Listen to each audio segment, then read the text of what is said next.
What's up, everybody? Welcome back to another episode of All Things Super. I am one of your hosts, Spider, and I am joined once again by Mr. VIP Frankie Washington. How are you doing today, sir? I am infinitely awesome, sir. Thank you for asking. How are you I doing, Spider? am doing wonderful. I'm doing wonderful. I've been waiting on this one. You've been I've waiting on been this waiting one? on this episode because they already clicked the thumbnail. They know what we were about to talk about, but I've been Well, waiting the on this one. 9 and the 7 should give it away. The 9 and the 7 should give it away. If not, if not then, all of the other parts of it. well, I hope so. But yes, we are going to be reviewing X-Men 97, and I am very excited about this show. Oh, wow. Okay. Hey, I I'm have, not going to stop you. I have a lot that I want to talk about. But if you don't know, this is All Things Super, where every week we take a piece of superpowered movies, TV shows, even trailers. We watch them, we react to them, we break them down, we review them, and we ask the question, is it super? Possibly, kind of, could it be, is it, And that's exactly what we're here to answer. But if you like that, go ahead, subscribe to the channel. Excuse me, hit the bell so you can be notified when we have new episodes that come out. Are you okay? Everything just went dry and stopped. That's why you need an elixir to help try to. I gotta There set you my go. game up and get my own cup with my name on it. But Hey, no, I didn't mean it like that. I just mean you need something to quench your dry throat. I got it right there. Oh, But but if you want a cup with your name on it, I know a guy. if you want the His, audio version his of the name's on the podcast, cup. yeah, just search for All Things Super on your favorite podcast streaming platform. And if you want to keep in touch with us on social media, just click the link Hey, don't in the touch description me. below. That's why I said Don't on touch social me like media. that. On social Oh, media. well, you can touch me there all day and all night. Don't You phrase touch it it. that way. It's 24 hours touching. 24 hours of touching on social media. Leave a comment. We'll read it after we got touched. I hate everything about that last minute. But yes, X-Men 97. We already reviewed the first 2 episodes when it first came out. Yeah, they did a double and dropped 2 when they came out, and as they should, because they were clearly trying to set the bar about as high as your expectations are. Out of this world. I'm not gonna dignify that with a response. Hello, expectations. They need the collider to actually reach it, so it wouldn't hear my voice. But don't hesitate, Spider. You say you had a lot to say about it. Hey, if y'all don't know this show, thank you for clicking on and watching thus far. This is an unscripted show. We love to give y'all raw conversations about what we're talking about. And the conversations can go anywhere. So Spider wants to kick it off. We go let him do that and say how he feel about the new old X-Men, because it's new, but it's in the 90s. Yeah. It's coming from 96 was the last year that it dropped. Mm-hmm. Now they're saying 97 because it's picking up right where it left off. And they do. They do. Are you gonna cover the first 2 episodes since we did the first 2 breakdown? Or are you gonna no, I mean we could just talk about the go whole season as a recap? whole. Are you gonna okay? No, Well, we there just you talk go. about the whole season as a whole. We don't have to go You are like now teed up, through episode. But yeah, if you want to see our review for the first 2 episodes, go back and check out. You should click that. You should go click our that now review. and then come back here. You don't have to do much. Just if you're on a laptop, just open a new window and type in all things super and X-Men, and we should pop up. If you're on your phone, yeah, I'm about to say keep one open on your phone, keep to pull out the other one on your laptop. there you go. Multitasking in a multiverse saga. Not there quite yet with we're working on it. I like to leave breadcrumbs. We've done different timelines, but not multiverse. It's also confusing. It is also confusing. It gets a little bit mixed up.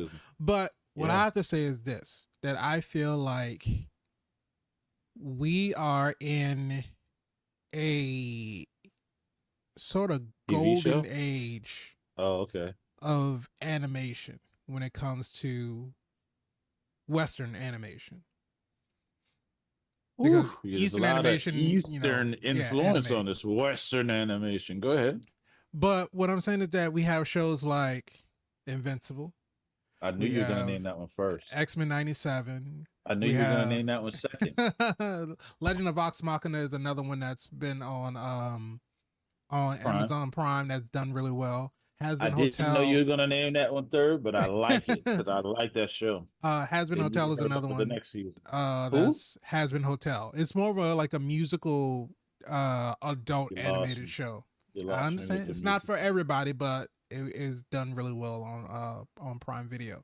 But we're Tired of getting a seeing lot of cartoons. these, respectfully so, adult animated TV Adult shows. theme. Yeah, Yeah, adult yeah, theme. Yeah, I guess I don't want to just say that it's an adult animated yeah. show. That's a whole new rule. 30. Yeah. But yeah, we have these animated shows that are tackling some very adult themes.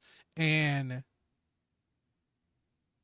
I feel like each one that's been coming out over the past few years, they've just all been getting better and better and better. It's like I don't know if they're learning from each other or even if they're all just kind of collaborating with each other. Because I don't know if there might be room at the table for everybody, right?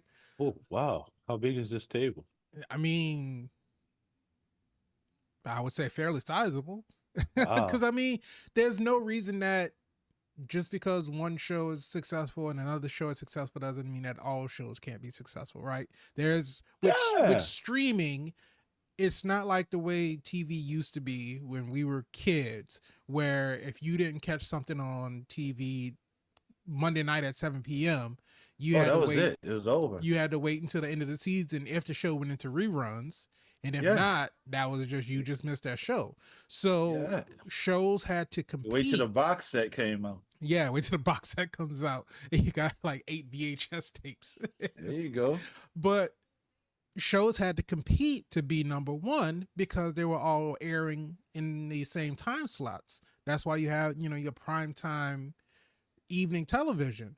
But now with streaming, they don't have to compete for time because if you have 7 quality shows, then that's 7 shows that I can consume when I see fit. So I don't have Yeah, to. they made DVRs irrelevant, right? Yes, absolutely. Because it's Like, like now I don't have to choose, oh, well, am I going to watch X-Men 97 or am I going to watch Invincible?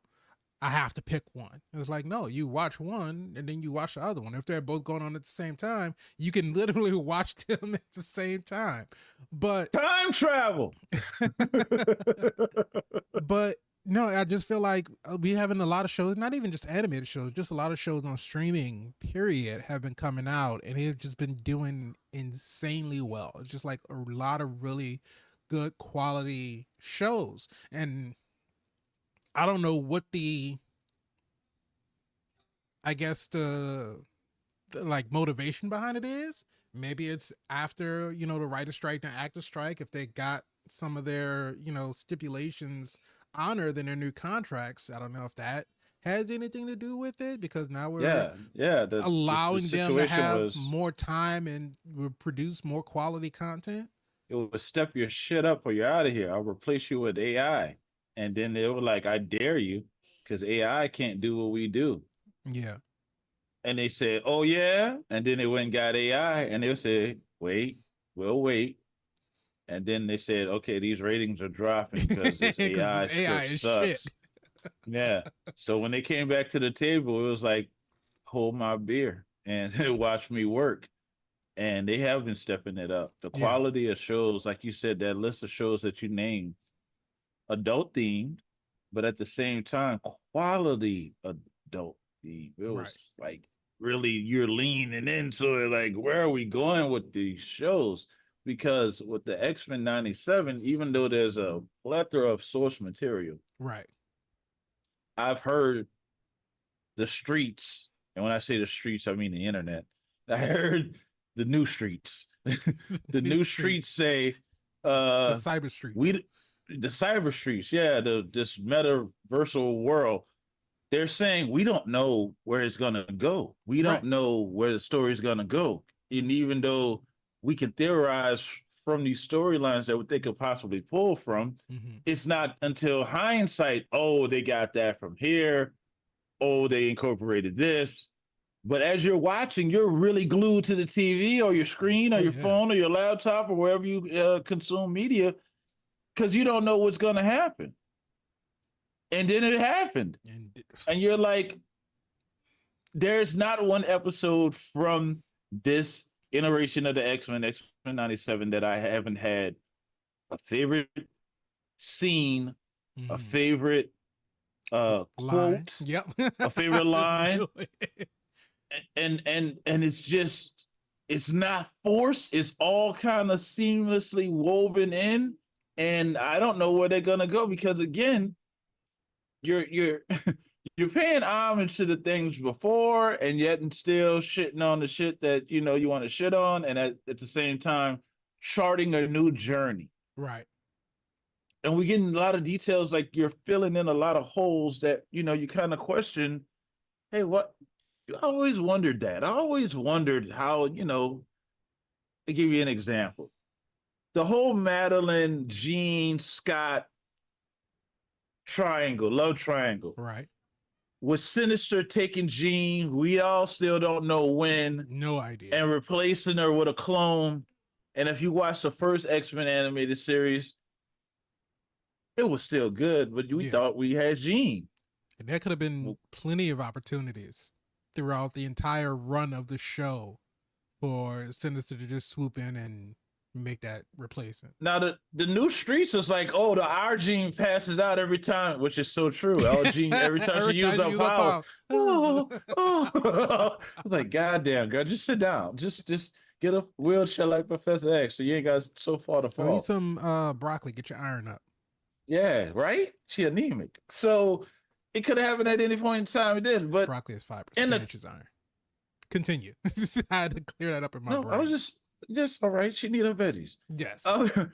So I've seen in the comics that there was Cable's existence was, I think I had a conversation with somebody and they were saying, I was saying that's Jean's baby. He's like, that's not Jean's baby. That's Madeline's baby. I'm like, what the hell? That was a clone.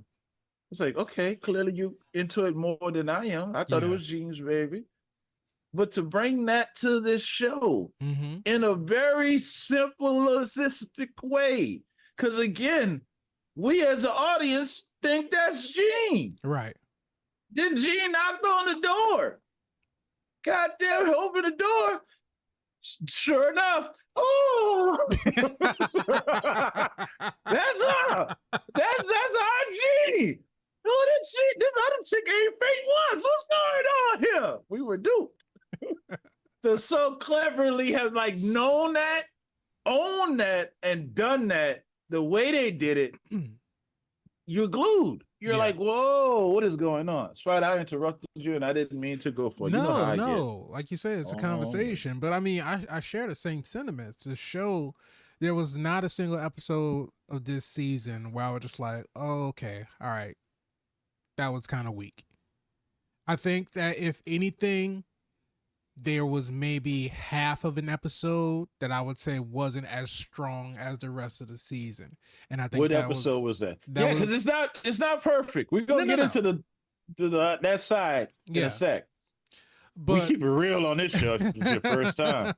Hit subscribe so you can get all this tea. Absolutely. But I think the Motendo episode, or that half of the episode, because we did Motendo and then we did Mojo? Life Death Part 1.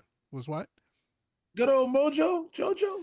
Yeah, I just feel like Mojo was an annoying character. And his weight loss? I don't know what was going on. He got that shot. He got that shot. And then he just bulked right back up. But yeah, that's what happens when you get off the shot. No, it's like, I don't know. It just seemed like so out of place and really didn't have any ties or consequences to the rest of everything else that was going on in the season. It did, and let me tell you why. In my opinion, I'm not saying that you're wrong. It did feel like filler, but without it, you wouldn't have any Jubilee character growth. And that's what I was going to say. That I feel like that was a way for her to become more confident in her abilities, because to be 100% honest, throughout the entire original run of the X-Men the animated series, Jubilee was like left out of so many missions. Like there were so many times where Jubilee was just back at the mansion and it was like, what is she doing? And it's like, I They're understand that having a fireworks she show. pretty much, she's Yeah, a that's how it teenager, of course. So it is responsible to not put her into all of these dangerous situations. But the literal first episode of the series was them not recruiting her, but them taking her saving her. in at the Yeah. X Mansion. And so then we go throughout the entire 5 seasons, Professor and we X likes really them young. don't say that. Ah, But you we go can't throughout cancel these. him. He'll make you forget. It's also true. This is very true. But we go through these 5 seasons and we barely get any Jubilee. Like, we don't really get to see her do much. And then when we do get to see her use the powers, a lot of the times they were real ineffective. And so I do, in the Yeah. sense with the Motendo episode, I appreciate them giving her that confidence, because we got to see the future Jubilee, and I forget what name she was going by, but we got to see her be a badass. And that gives Jubilee that confidence, like, okay, well, I can be helpful, I can be useful, I can, control my powers. Because that was the big thing, was that when she was at the X Mansion, she was destroying radios when she first got there, because she couldn't control how her powers interacted with electronics. So no, I definitely appreciate that, and we get that come full circle in the final episode when she's going up against Bastion and just being a complete badass.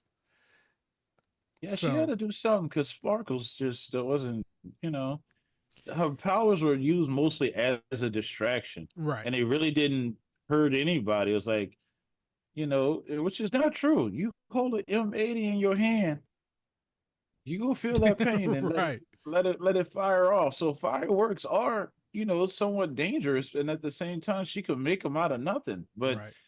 the level of mutants that our enemies she was going up against, they like, I think that was how they did Jubilee a disservice, because it was like, you just starting out and you going up against Magneto, like, you're not really gonna do much. The hell is this, Charles? These sparkles is too much. Let your girl sit down. Just But now that she can level up and she can now make twirly whirly discs. Can she fly too? No, she tried. She tried. But well, her future self could fly. Yes, I think she could in the future, but she hasn't mastered it yet. Because I think she was jumping off because she was trying to escape, and she went to go jump off the roof and try to fly, and it didn't pan out well for her. But see, things like that, it's those small little details that have you more engaged. Because if you thought you could fly and you've seen confirmation of your future self flying, this has to be the time that no. Nope. But I saw it, which makes you question everything at that point. Like, did what I saw was real? I mean, it was in Mojo world, right? But that could have been a simulation. Can I really fly? Like, existential crisis? Like, there's a lot of stuff you can go with that. Well, you and I talked about that a lot. If you love your character, kill him. Yeah. Which we got in episode 5. Listen, I like him. I'm still kind of toe up for that. That was rough. That was Cajun rough. Man. Cajun, he was making, one day you making beignets with a tank top. Yeah. Next week, remember it. Damn. And just such a great use of that line. And I didn't even realize how many times, because he had said it a few times in our original run of the show.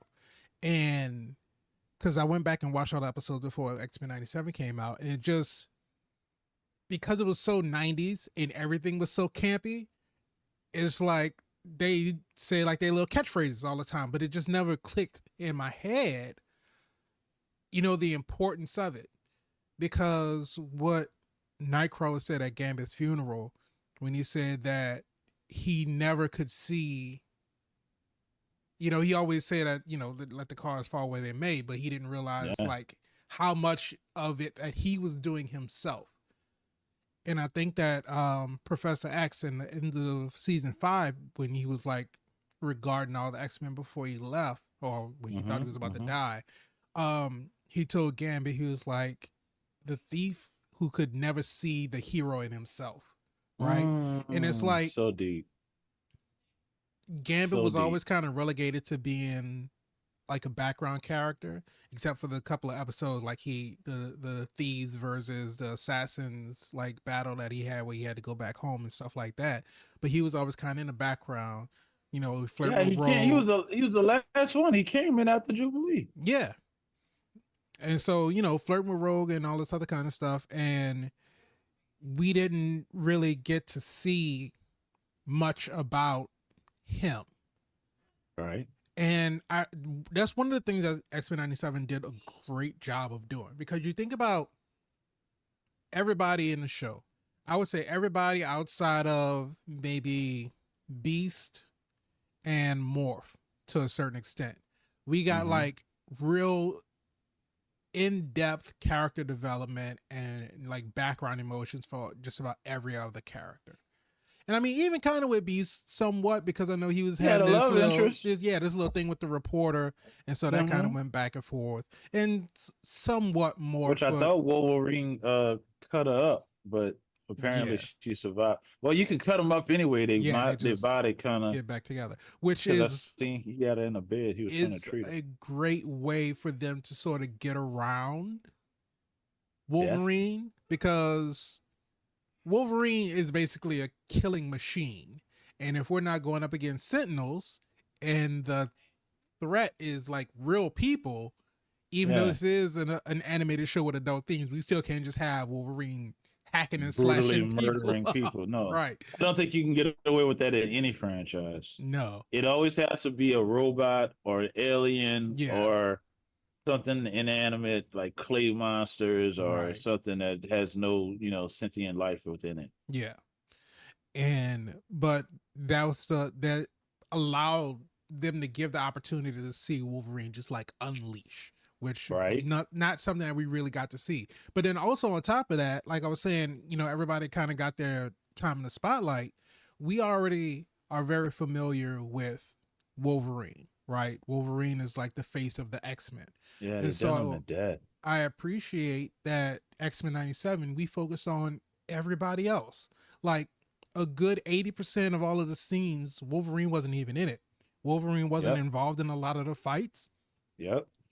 And so we The new got to streets don't see like that though, Spider. They didn't really particularly care for that. No, I the new streets was like the lack of Wolverine is troublesome. But uh, I'm like, we done had 15, 6, 17, 20 years of Wolverine. exactly. It's okay for him to take a back seat. It's the X-Men, not the Not Wolverine. Wolverine, right? And the thing about it is that there's so many times, as we saw in the original 2000s movies, that Logan was always gone. He was trying to find himself. He was trying to reclaim his past. He was always on Yeah, his, he's you a know, loner. lone wolf journey. And X-Men had to kind of like do their thing while he was doing his. So it really got to show the abilities of all of the other X-Men, in which we never really got to highlight them before. Because I mean, like we talked about in the first couple of episodes, just right off the rip, the fight against the Sentinels, how everybody got their time to shine. But you know, of course, Did you see how Storm was dropping them sentinels out the sky? exactly. So Lord. Storm, of course, rose to the top. Absolutely, like peak Omega level mutant abilities. But we, That's you how you know, show your Omega skills. Like but we he's so also got dope. the scene where Cyclops went to go save Roberto, and how he was moonwalking his way around the room Using that optic with blast his to move his optic own blast. body. Yeah. Exactly. And so it was like they set the tone from the beginning. It was like, this is the type of show that we're making. These are the things that we're going to show you. We're going to highlight everyone. Everybody's going to get their opportunity to show what they can do. And it really just made the show that much better for it, because like you said, it's not just Wolverine and then everybody else. Like, this is the X-Men, and in any just about any time they got into a fight, we got to see them all working as a team, which is something Mm, that they are known to do in the comics, because they're right. always in a danger room. They're always Always training. training. They're Right. always working on combo moves and all this other kind of stuff. And so we got to see them like kind of do all of that in the end. And I think that's just on top of, like you said, having just one scene in just about every episode, at least one scene, I should say, At in every least one. episode that just punches you right in the heart. And the one liners, like almost everybody had some type of one liner throughout all of the episodes where it was just like, damn. It's just like it was always something that you could pull out of an episode and you just be like, that one just hit. And the writing was on point. The story itself and across the entire season was on point. And it's like it gave us what we wanted from the original run in the early 90s, and then just completely built on top of that. It really was like the show never ended.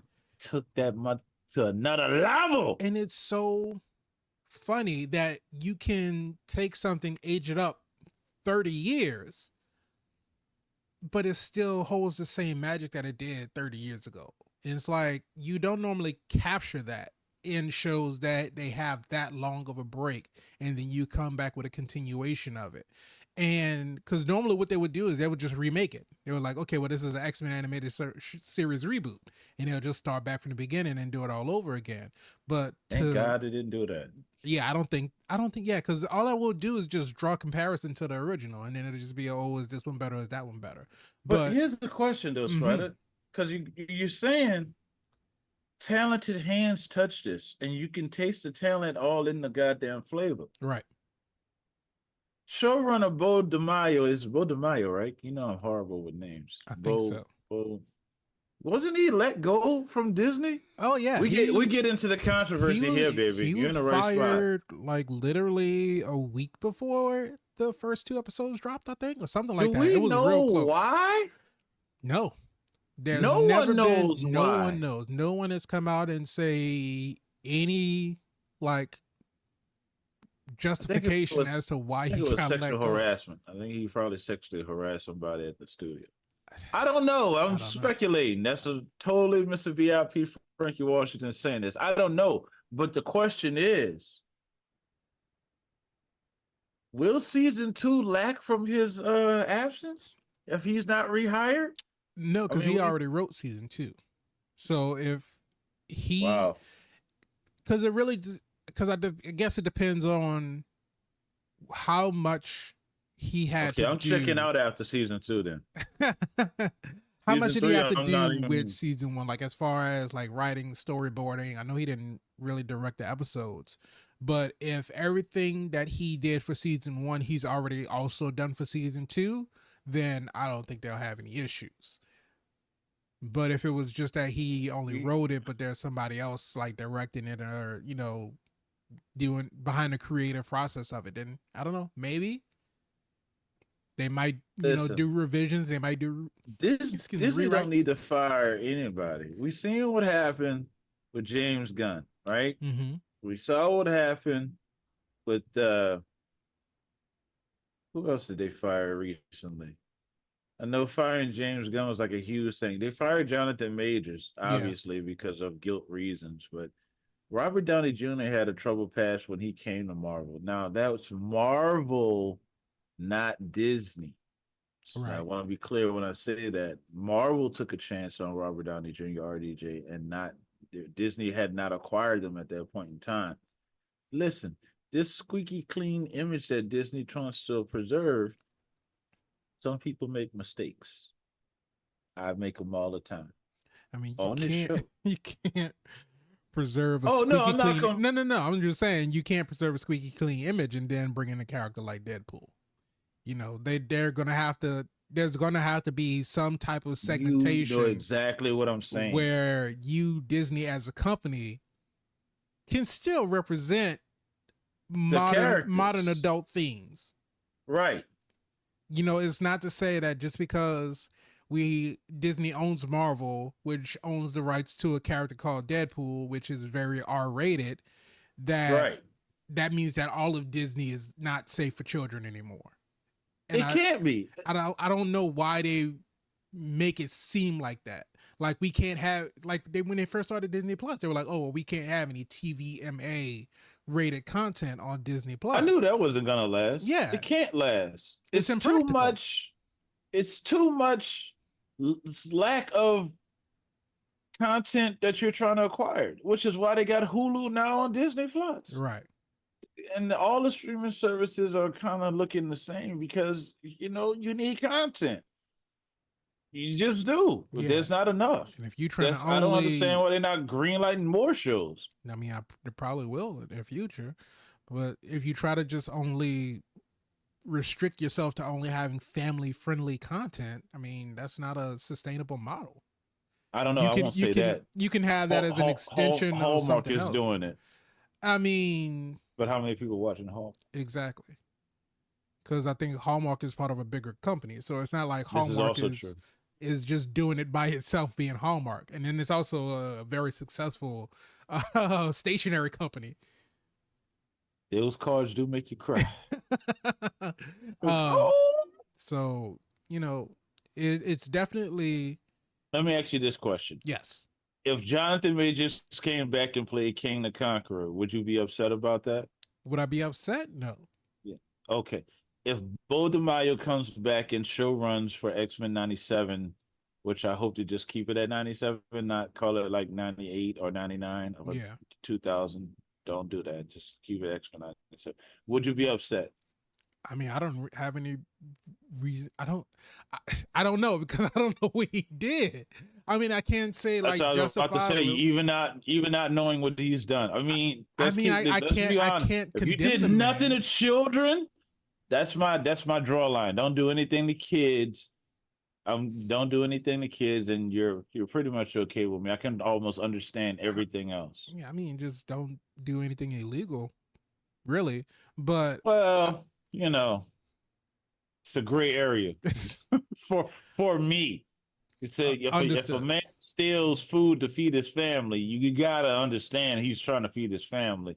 But at the same time, like I would have never fired James Gunn over tweets. Yeah, I read some of them; they were horrible. But it it's was a place. years and years There's ago. social media. I think people go on social media to dump their trash.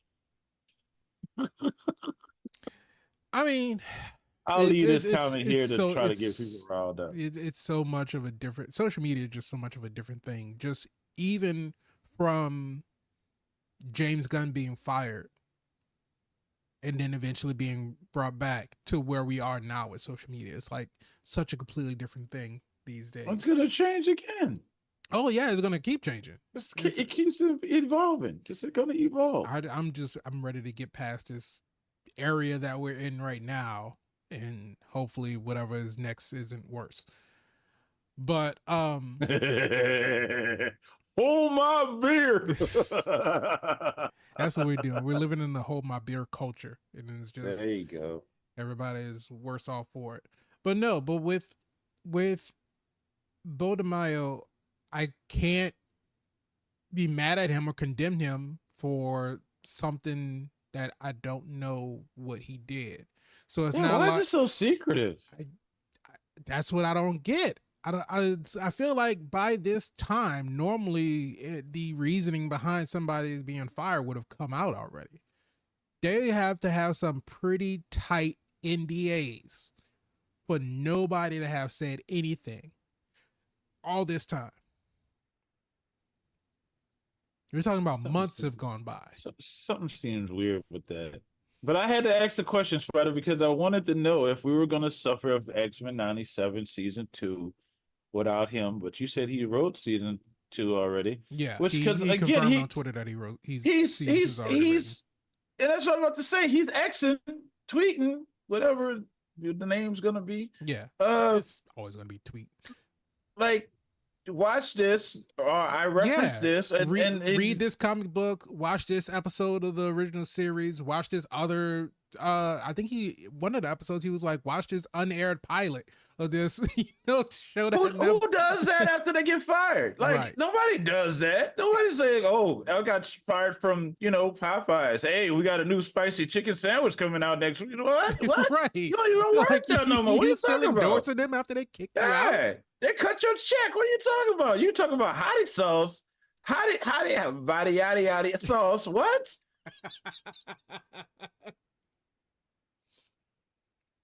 But yeah, I he love was that. championing for the show the entire season. All of the like theories and stuff and questions that people were tweeting out to him and asking him. He was responding to pretty much You know everything what? that he could.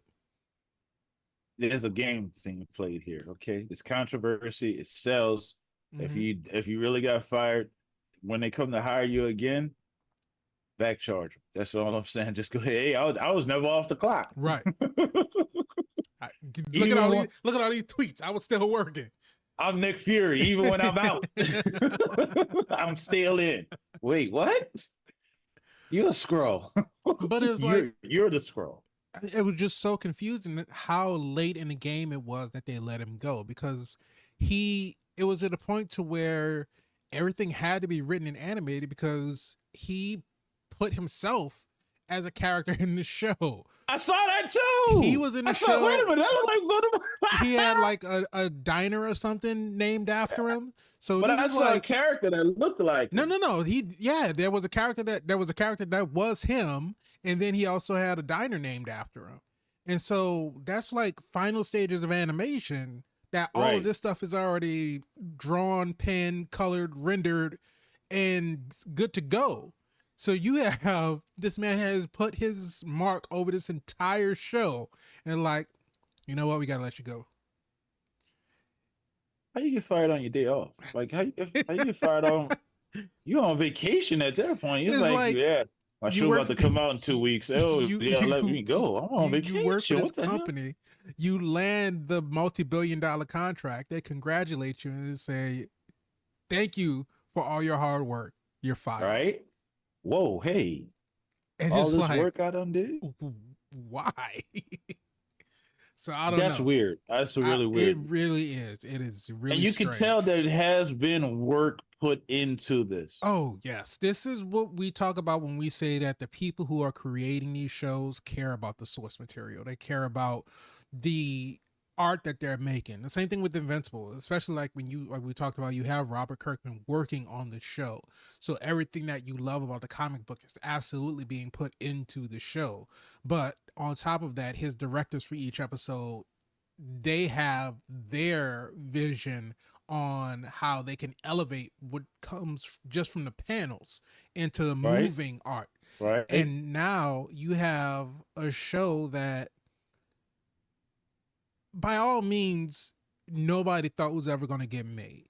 We never thought that we were going to go back because we already had Wolverine and the X-Men. We had X-Men Yeah, we did. Evolution, Yeah, we all of did. these other Which different are X-Men. both of those are not bad shows. Also streaming on Disney Plus. If you haven't seen them, go watch them. They're both very entertaining. I think Let us know Wolverine if and the y'all want X-Men us to only had review them. one season. I think X-Men Evolution might have like 2 or 3.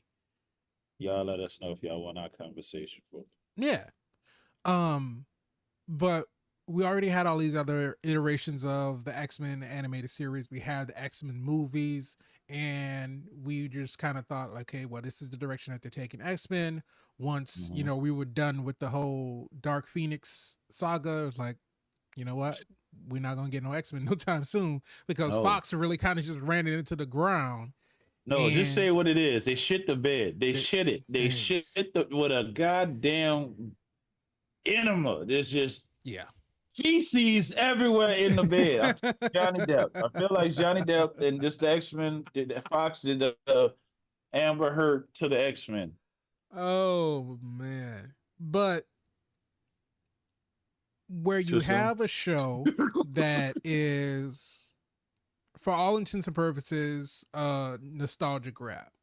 Like taking Right. the show and picking it up right after it ended in 1996 is a direct approach to those who were alive to watch it back Right. then. Because before they brought X-Men to Disney Plus, unless you had the box set, or if it got converted to DVD, you got it on DVD because it wasn't streaming anywhere. Or the Blu-ray, yeah. Yeah, and so unless you were that big of a fan to where you collected those and you were watching it, you didn't really have any reference or any way to go back to those. So to bring this back, it was like, okay, for those who watched it 30 years ago, this is definitely for you. But then This at the is for same you, yes. time, being able to create a show to where you didn't have to know everything that happened in the previous run. You're fairly familiar with the characters. They didn't try to like Mm-hmm. introduce nobody that was insanely new without explaining, Sunspot was who it the only was. new Yeah, new Sunspot was the only new, and then they kind of like walked us through like what he was going through. We got a right. little bit of explanation when Bastion ended up showing up in the second half of the season, and we got like his story as to how we got to where we are now. And so, even though you have your audience of elder millennials, older Gen X's, even some younger millennials and some, older Gen Z. Would that be Millennial Part Two? What do you mean millennial part two? Well, there's an older millennial and a younger millennial. Well, I mean, you So, always have a range in your generations. So like your mm, older Gen Z is like 25, 26 right now. Your youngest Gen Zs are probably like 17, 18. okay. Yes. I don't know how those grouping works. Uh, I just answer the phone when they call. but to be able to create this show that was very nostalgia based and then Mm-hmm. formatted in a way to where you can also attract new audiences as well, because I've seen a lot of people that were reviewing X-Men 97 and it was younger people, some older Gen Z, and they were like, I didn't grow up with the X-Men animated series. Like, I grew up with X-Men Evolution, or I grew up with Wolverine and X-Men. That was my X-Men. And like we said, great shows in and of itself, but when we were growing up, it was X-Men the animated series and that iconic theme song. But to hear those younger people give their take on it, it's like everything about it was great. It was like the story was great, the animation was great, the fight scenes were great. It's like the emotion out of everything was great. The allegories and the messages that they were trying to send were all great. And it's just like they just knocked it out of the park on just about every single metric that you could grade a show by. I feel like there's only, I wouldn't even call it a complaint. There's just one question. I just about to say this. Go ahead, Strider. Do your thing, because I'm about to say I'm not gonna say that. They got some spots in here that we go have to talk about, but you go ahead and finish your thought. My only like curiosity thing was, we know that if you watch the original run of X-Men, Morph presumably is killed first episode right out of the gate. Yeah, 30 minutes. Which I love the fact that Rogue then referenced it. Like, Morph was on the team for less than 30 minutes and we left him for the dead. Yep. And I mean, it was true. We get an introduction to Morph and it's like, oh shit, Morph is dead. All right, well, we'll see you again in like 2.5 It's seasons or been a something like that. long day. But with Morph being gone away from the team for as long as they were, in X-Men 97, there are a few times where we see Morph use their powers and they transform into different other mutants. Yeah, One clearly being, have the catalog of mutants and heroes yeah. from Marvel. And so we saw what? We saw Juggernaut, we saw Hulk, we saw, We saw Morph yeah, we Smash. saw Morph Smash. Um, Psylocke. We we saw saw, I Psylocke, right? forgot the chick with the forearms. I don't know her Starts name. with an S. I forget her name too. We also saw, We saw Colossus, we saw Magic. we did see Colossus. We did see Magic. Wait a minute.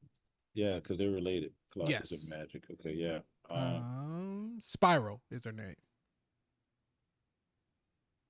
It's the So one with the listen, Morph can clearly be six one of the arms. most powerful mutant in that house if I he could mean, transform into anybody. I guess because my question was what's the limit of the powers, right? Because I saw some discourse online after the last episode where Morph transformed into a Hulk and did the Morph Smash, where some Right? people were like, well, if Morph can transform into the Hulk, why don't they just do that all the time and just beat the shit out of everybody? And people were saying, well, they can morph into the Hulk and have the Hulk's size, but they won't have the Hulk's gamma radiated strength. And if you saw in the fight scene in the last episode, Jean was telekinetically strengthening him when he was fighting um Bastion. Magneto. Oh, And I mean, like take it however you want to take it as far as what Morph is able to do once they've transformed into another character. My I question don't think about it he can is do everything because if that's the case, why wouldn't he just be Magneto and then go up and re right. And establish the that's Earth's what I think. magnetism? I think that's where the limitation is. I think you can transform into a person, mimic their voice, but I don't think that he has their like he couldn't do like the energy manipulation that Gambit Right, does. right. I clearly think he can do physical things because he's morphing his whole atoms into That person.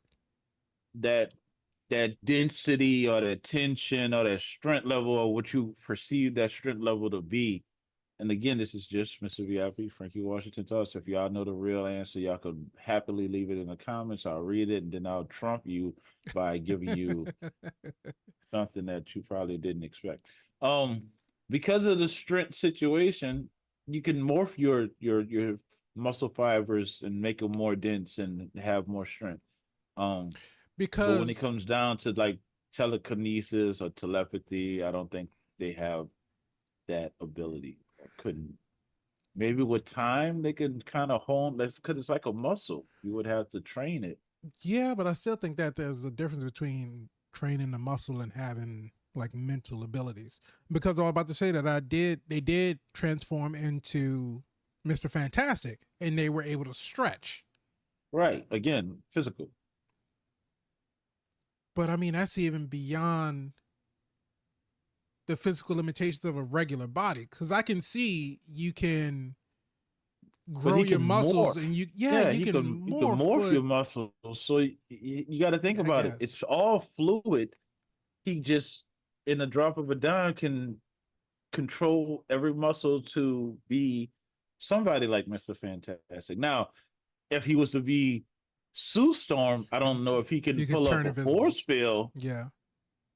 Maybe turn invisible in the sense of having his fibers deflect or reflect light in a different way because it kind of goes to that level. It's a Yeah, questionable but thing. it's just because one, if we're getting into all of it, we know that the Fantastic Four got basically doused in cosmic radiation, and that's what gave them their powers. And Right, so that manipulated their cells on a molecular level to right. where they had their abilities.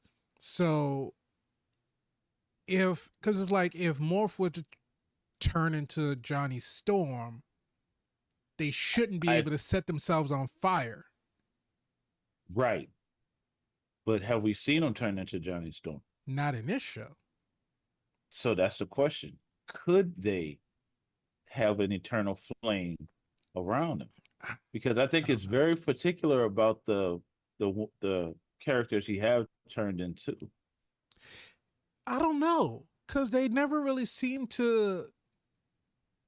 You turn into Colossus, I think your density of your skin could be as hard as his metal. I think But outside of the Colossus, the Hulk, and the Juggernaut transformations, all the other ones are just.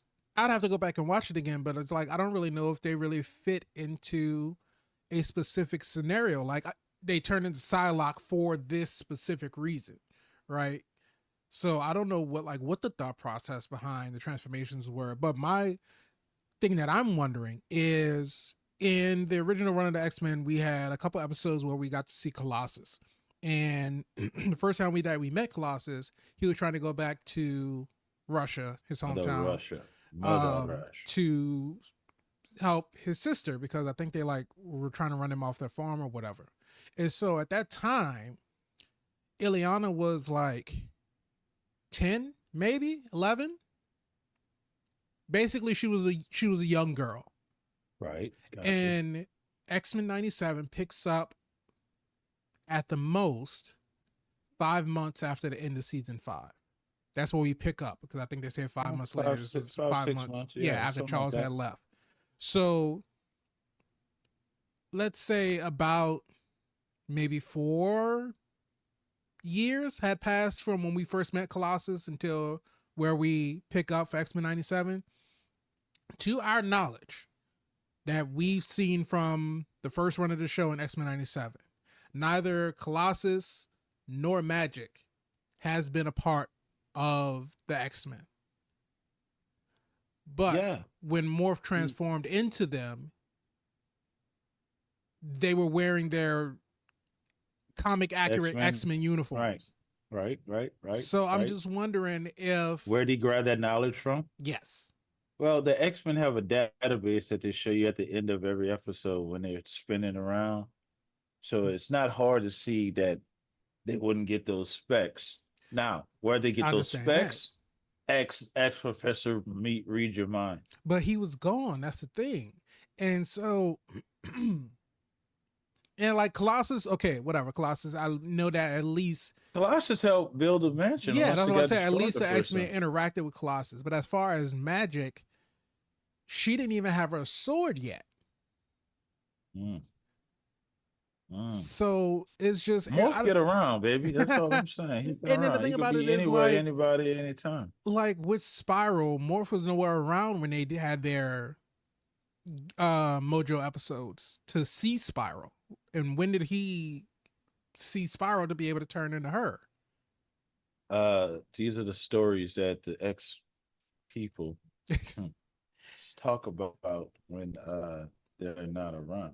That was literally the only thing that just kind of bugged me throughout the season, is for the characters that Morph turned into.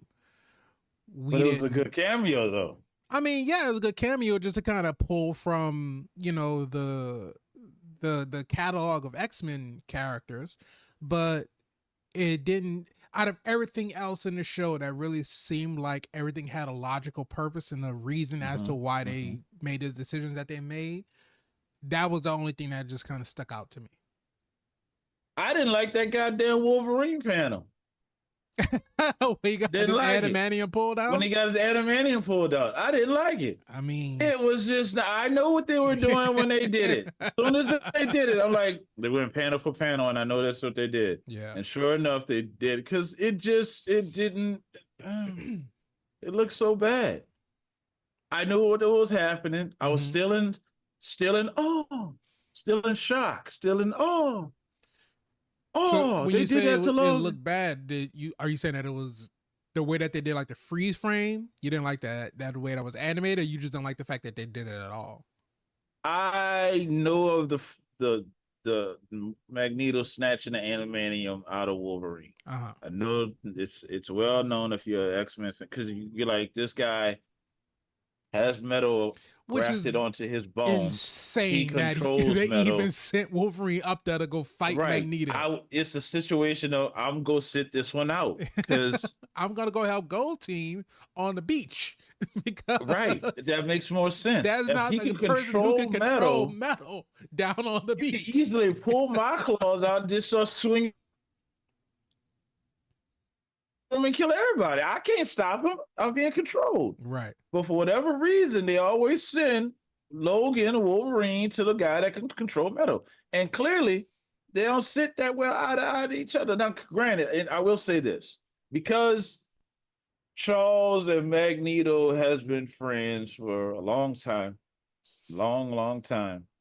There is more like, these are your kids or these are your friends. I'm not really go get them. Right. Because I rock with you. You know, we might have our little disagreements, but, you know, I ain't going to hurt you if you like that. But now, like Rogue was saying, when Wolverine got up there, like, you trying to kill him. Like, you need to slow down, dude. You out for blood. And when he stabbed him... He was really out for blood like the entire season. He was ready to kill everybody.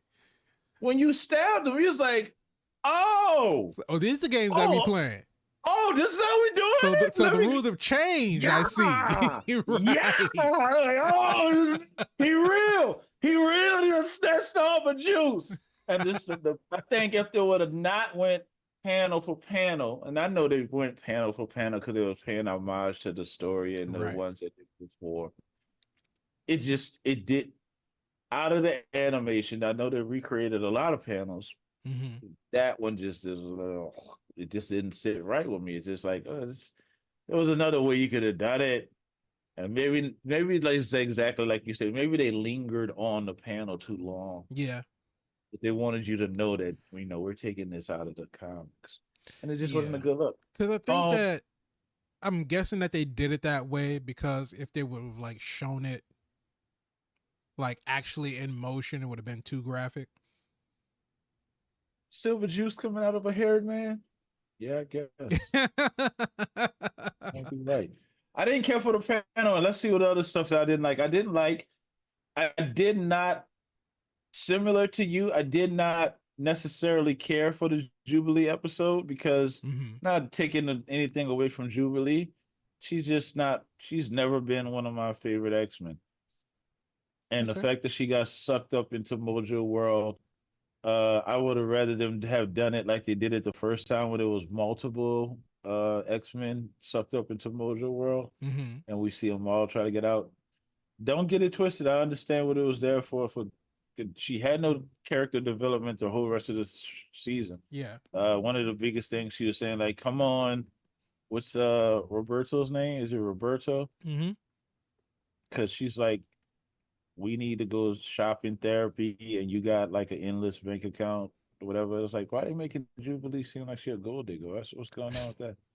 Like, they're not even dating like that. They friends. I don't Right. even think that he like girls, but Well, I mean, they had kissed. They kissed at the end of the Nintendo episode. That was before they went to the mall. watch Sunspot. Just go say watch. Just watch. He might be a little fluid. I'm just saying there's nothing wrong with it, but I'm saying you need to be open and transparent in the beginning.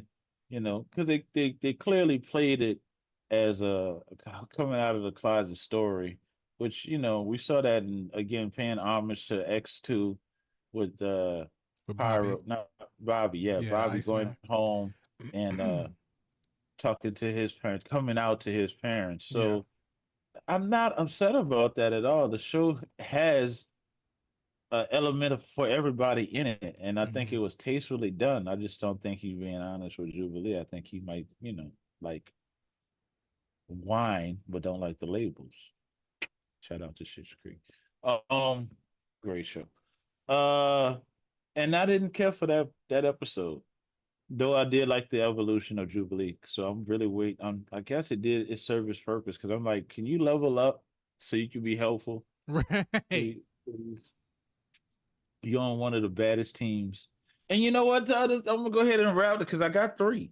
I'm gonna go ahead and round it out, Spider. I Mm-hmm. don't like Storm with Forge. I'm sorry, I just don't. I'm waiting for her to get with T'Challa and get this wedding going on somewhere along in the MCU. They're gonna have to pay that off. That was one of the biggest things in comics. You had an Omega level mutant and a king of a nation come together, and they had no reason not to happen it like let that happen. They have no reason to break up. They just kind of dissolved it, and it's like, oh, they no longer together. Yeah. That was black love personified. Like, all the crops go grow in Wakanda. I can guarantee you that. That heart shaped herb gonna be strong. That's all I'm saying. Forge came in and he just slick talked his way. I mean, shout out to Forge though. I don't dislike Forge. I Mm-hmm. actually like Forge.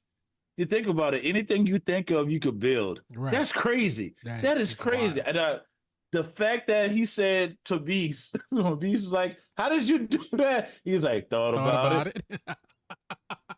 The wording, man, goddamn quote. I just thought about it, and it just came to me. Yeah, I could build it whatever I think about. That's crazy. He could be one of the most powerful mutants that exists. Could be. Because I thought about it. He made the gun to give Storm back her powers. Go back and watch it if you don't remember what I'm talking about. When he shot her with the gun, Mm-hmm. we thought the gun didn't work. Mental block. Storm goes on a journey regains her powers. How the gun didn't work? The gun did work. It set up everything that she needed to do to go through her journey. Right. Oh, would she have done it without the gun? We'll never know because she got her powers back. He thought about it and it worked. Just like I'm sure he thought about the cure for the technical disease or technological disease that Cable has. We see Bastion strip Cable arm off and beat the shit out of him with it. Yeah. And then take your arm and make a whole new suit. Bastion just went on like he was on demon time. After they turned off all his robots, he was like, I'm sick of y'all asses. Got time today. And he just, it was like he was just consistently leveling up throughout the whole episode. And Bastion didn't lose. No, he gave up. If you really watch it, he did not lose. He gave up and he let himself be destroyed.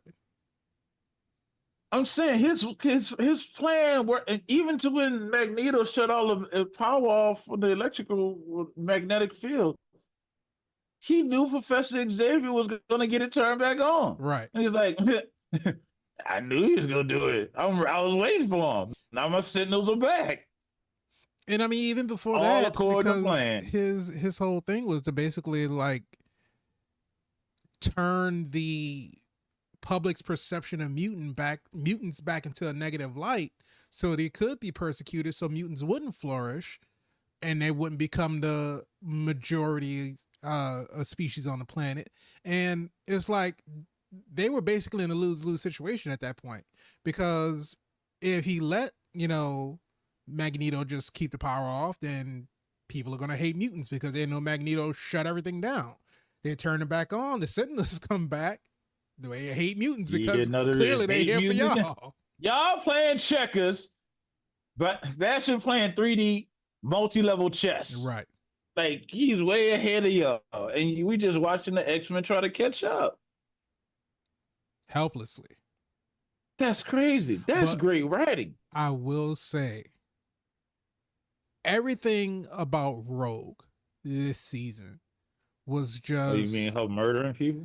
Not just her whole story. She went rogue. Because it's like Rogue was never really the like center focus of a episode of in and of itself, except when she was kind of going off and looking for Trask. Mm-hmm. But even with that, she was still just, it was a part of the episode. But like she was like interwoven throughout the entire season so well. Because when we see her, it's like, even though she's still kind of making her Southern colloquialisms and having her sayings and all that kind of stuff, she was pointing out very poignant things as we were going throughout the season. To where it's like I was saying, everybody got their time to shine, even though we didn't get to see Rogue all the time. When she was on the screen, it was meaningful. The same way with Jean. Anytime Jean and Storm got together, God, when the two of those had conversations, every single time was just like so heartfelt and so powerful. And that was something that we didn't really get to see in the original run of the X-Men show. Feel like the two of them. Man. Yeah, exactly. Right. And it was so touching and so heartfelt, and it was so earned when they had that moment in the last fight, make them mind your weather and them weather your mind. I was like, oh, banger lines. Just got chills. And then hold on, Spider, because I gotta get cleared up with the last thing. I know I said I had 3, but this is a bonus because I love y'all just that much. Okay. Jubilee. When she was in space, she can't breathe. She's not that level of mutant. She is in space. She can't breathe. Like why is she breathing?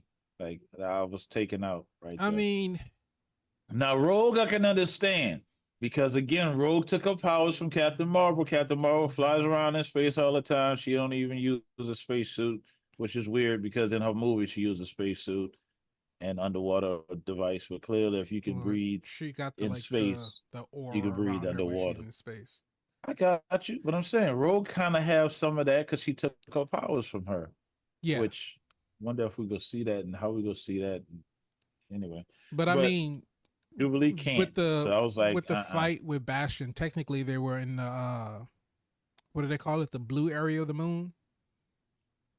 Yeah, but she got taken out of there. Well, no, I'm talking about at least with Rogue. Even if she couldn't like Yes. breathe in space, they were in the blue area Yes. of the moon where there was oxygen. Yeah, Jubilee. I don't know what was going on with that. Yes. I just wanted to throw that out there. We saw that. I saw it. Yeah, Like, mm. All right, Sunspot. because she just like really got sucked out of the ship, didn't she? Thank you. Yes. So I wonder if the justification is going to be because the ship was falling, that she was low enough into the Mm, atmosphere to where she mm, was in mm, some part of an mm, oxygenated mm, part. Either way, mm. she would have froze. You can't be that high without oxygen. That's why when those guys go to skydiving, way when you're up at the crust, they have The a whole crust at the helmet on bottom. with an oxygen. Well, the crust of the moon There you go. out there. So they have oxygen on, the helmet on, because the things are supposed to be stopping radiated solar flares, Yeah. and the oxygen is so you can breathe. And they do have on a suit because the temperature up there is like fucking cold. Right. And then they jump out the plane, and then they get so far down, and then they pull their chute. Yeah. Because she's a mutant, I guess we just got to accept that. I don't know. Everybody from Asgard ain't strong like Thor. I'll just put that out there. But now back to the X-Men because I jump universes and storylines and timelines and all the time. Yeah. With that, there's no time. But no, I don't know what was the reason behind that. The yeah, like I said, with the whole thing with Morph, it's just some of the like I understand you got to get from point A to point B, but they could have had like when they first had the like the hull get breached or whatever, they could have had Okay. like them run to go put spacesuits on or something, and then they No, could that's go just take you. That's go take you out to action. They should I have guess. arrived in spacesuits. Since we're going to space to see Well, they got Magneto. teleported. Nightcrawler brought them in. And I they didn't like know what that. was going to happen. Well, I mean, they should have Night. figured what was going to happen, but they didn't know what was going You to should happen. have known the guy with the metal in his bones was gonna get the metal stripped off his bones. But they have did a good thing by taking some of the most powerful ones. Because again, once you seen what Rogue was able to do, she was immediately benched. Right. Once you Blown up, knocked seen, out. once you seen what the Was Storm? Phoenix can do, Yeah. immediately benched. Was again, yeah. You seen Storm dropping Sentinels out the like she could just handle the whole thing. We don't need. We kind of watch her work. Yeah. Immediately benched. She's on her own journey to try to get her powers back. Again, that though, we felt. I know. I felt that Oh, when they took yeah. up powers. I can't feel the wind. What did you do to me? Oh my! Fell back. Because it's like you think, like, we don't, we think about the wind when we can feel the wind blowing, right? Of course, it feels amazing. But you think about someone who is weather, because basically Storm is weather. So she experiences all weather all the time. All the And for time. you, because I mean, it's really like you sit in an air conditioned room and you feel that coolness on you. The second it goes off, the difference It's that, hot in here. the difference that makes to you, and it's just Try to like open a window. you imagine that's like your life essence essentially just being taken out of you to where you can't even feel your very being anymore. I was like, God, that is rough. And see Magneto cry. Don't make me Dude, disappoint you. don't make me let you down. Yeah. And it's just To like, know Magneto's backstory and to see him like the great job that they did. For those who don't know, X-Men is a homage to the great Dr. Martin Luther King and the equally great Malcolm X. Your two I say the word for me, Swell, because I ideologies. can. Yeah, there you go. I would have said it if I was drunk enough. these ideologies. I tried. uh, opposing each other. Ideals. That's the perfect word. I should oppose each other, and to have it play out on the grand scheme of things, and see how they come across. You got somebody that's a Holocaust survivor, and somebody who has the idea that we can have peace on earth with the humans at the same time. The humans ain't saying that. The Right. humans like, I'm scared of y'all because y'all can do whatever y'all want. You're basically gods. And Magneto's like, yeah, we are. We can run this whole thing. Right. So that fear causes the humans to do things like create the Sentinels and set up laws and do mutant registration because we need to know what they could do and how they could do it. Experimentation, and this could be like a real. I can see this as a real thing. Oh yeah, in absolutely. reality, if there was mutants that walked among us. I mean, it's not even. I mean, you say you see it could be a real thing. I mean, it essentially kind of already is. Yeah, but it was, for black people, black and brown people. Not even just that. I'm talking about in modern day. In modern day, because you have different marginalized groups and how they're being discriminated against, and in some instances oppressed. But like when there was a whole, and I don't know if it's as impertinent as it was back then, but like with the whole thing with the drag brunches and how. What's a drag brunch? So basically is, I don't want to assume I know and I don't know. So but basically educate your boy. There's drag performances at a restaurant, and people go there and they get brunch and they pay and tip to see the performers. And people were upset because these were restaurants that are still, family friendly. So sometimes they would have Hooters?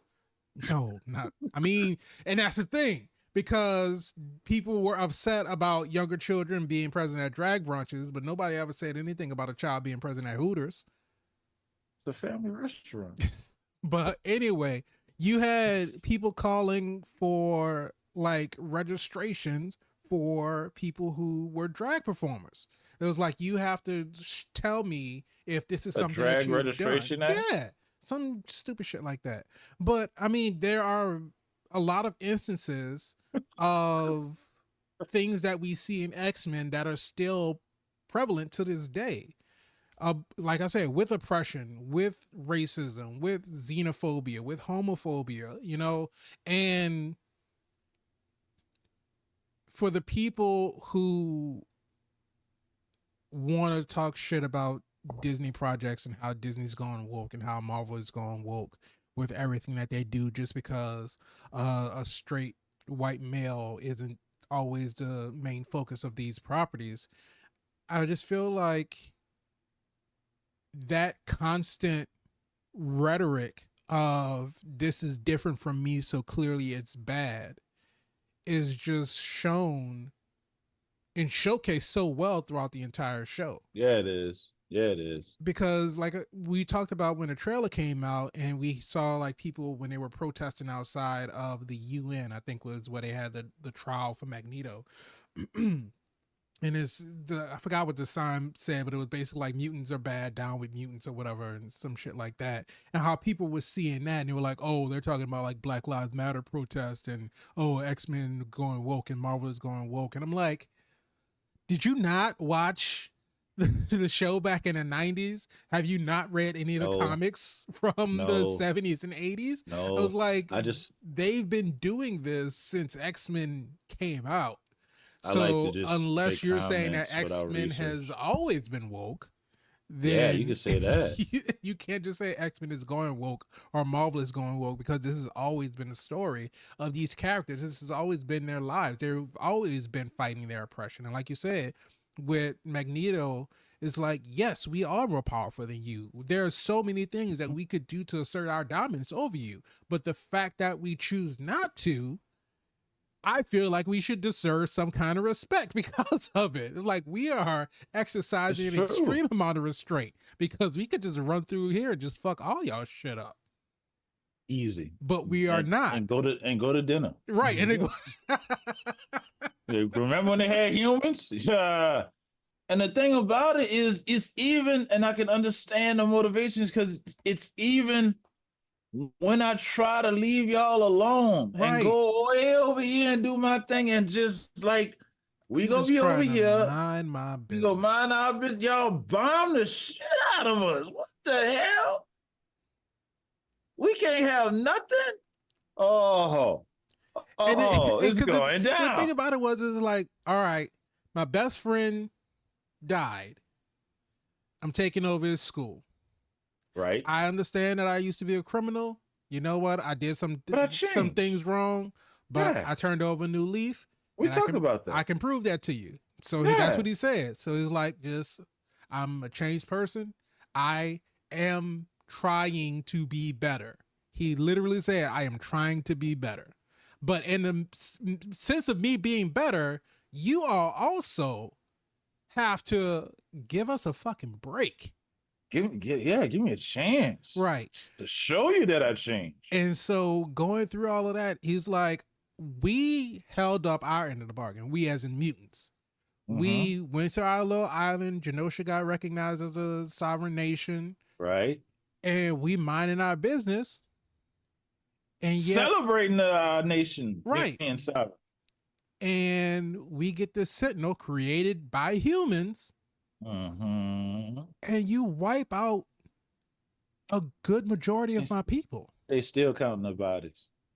The apocalypse over there digging up corpses. And we'll get to that in a minute. So much death, my children. Said that so nonchalantly. Well, it's a cartoon, but it's based off like, yeah, Black Wall Street happened. A lot of real Black Wall Street happened. They burned a whole city down. People died. Yeah, a lot of real life situations that the show draws inspirations from, and you can't expect a man who is so in love with his culture, with mutant culture, and you destroy his people, you destroy his home, and you expect him not to be angry about it, not to be upset about it. You lucky the worst thing he did was turn the lights out. Right. Had Bastion not kidnapped him, it would already been over and done with. Yeah, it wouldn't even have a world. What are you talking about? Everybody would have been. And again, he was going, look, the man pulled a goddamn thing out the water and brought it back into the air and say, I'm just gonna go ahead. I'm just gonna go back to my island. Go back to space. My asteroid. Oh, y'all gonna die anyway. So I'm gonna just let y'all die, and then we'll come take over them. And if it wasn't for Bastion like messing it up, right, that's just would have been what it was. But you seen they had a contingency for that. They was go shoot nukes at the goddamn Magneto protocol. So y'all was never gonna leave him alone. Right. Y'all probably was gonna do it again. Oh my goodness. So you can understand where he's coming from. But at the same time, if you side with Magneto and you start to say Magneto is right, then you giving up on saying Magneto was right. But you're giving up on all the other humans that don't feel that way, the ones that do have hope, the ones that do say we can coexist, we can. All these evil, fearful humans don't represent all of us, though a lot of them may be in positions of power. The whole human race don't feel that way. There are a lot of humans that embrace the X-Men, cheer for the X-Men, want to be a mutant, trying to unlock their mutant gene because they don't know how the mutation works or the mutant works as a mutation, as a mutant. Like Spider-Man is not a mutant. He's mutate. Formed from a mutate. He had something that happened to him. Now he has abilities. So they want to have abilities. Who doesn't? That's why the boys is so popular, because like Buck was real, people would sign up immediately. Yeah, let me get some hold a cup in my hand abilities. It really is you rolling the dice on what you're gonna get. Yeah, craft shoot, definitely. I think the 4400 had which has Mahershala Ali in it. 4400 has a situation like that. They have needles that you could take. It's a 50% chance. 50% you get powers, other 50% you die. And they were trying to say it's not worth the risk. People are lining up for Oh, them needles. Let me absolutely get gonna that. line up. Let me get that. Let me get that. Cause I don't want to live if I don't have no I'm about to powers. say if it's really, if I survive, I get powers. Cool. If I don't, I die. I ain't got to worry about it no more. Yeah, but the thing about it is you got to be able to control the powers because there is no like you cannot have half of a world. You're gonna have to have just because they got powers, they got bad mutants and good mutants. Right. Bad mutates, good mutates, and you're gonna have an offset for each because as soon as you think you got powers, I'm gonna run in this bank and clear out the bank and get all the money. There's somebody that's gonna try to prevent you from doing that because you get somebody killed. It's just killing innocent people is never right. It's always wrong. Yeah. And if you're doing it, you're a psychopath or a sociopath, then you got to be stopped. Who else to stop you? The X-Men. To me, my X-Men. Iconic. Great show. Great I'm, show. but is it a super show, Spider? Is it super? Is Yes. it? That's what. Yes. Absolutely. You Yes, it's just gonna go super. ahead and go in. My Okay, God, this this about show goddamn. was so incredibly super. To it's Tell it, just brother. the fight scenes. The fight scenes, every single fight scene and every episode that we had a fight scene in was just choreographed and animated so well.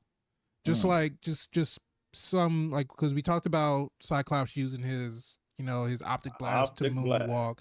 We talked about Storm glass in a desert, making it rain shards of glass and sentinel pieces. But then we had Wolverine free falling through the air and just slicing through the sentinel people, whatever they were called. New Sentinels. We saw Rogue thunderclap the shit out of Bastion's face, You saw that? You ripped saw his that? jaw. Learn that from the Hulk. And then her coming in when she was like, his name was Gambit. Remember it, and just push the Remember it. shit out of him. Woo! And it's You, like you we ain't were my talking about. girlfriend and having that type of energy, I don't want it. But like we were talking about when we were first talking about the intro and how they redid the cinematics for the intro, and Rogue was pulling the Sentinel with the cables, and how much it was differently animated from in the original, with it just being a couple frames of her turning around and just basically slamming it, to where we see like the pull and the resistance that it gives her when she's pulling, Yeah, to where the it has to little curve her hop with back, it. Yeah. and then she has to pull forward, and then we see the ripples in the cables bringing it over. Just like that's extra attention to the fluidity of the movement going into all of the fight scenes. Is just like it elevated stuff so much. We get the scene of Nightcrawler bamfing from one room in the mansion to the other while Wolverine is stabbing a Sentinel, and we see from Wolverine's perspective what it looks like to get bamfed. And it's like we would have never even thought about something like that. Like, No. to us, Nightcrawler's bamfing is instantaneous, but Oof, to oof, oof. experience it, like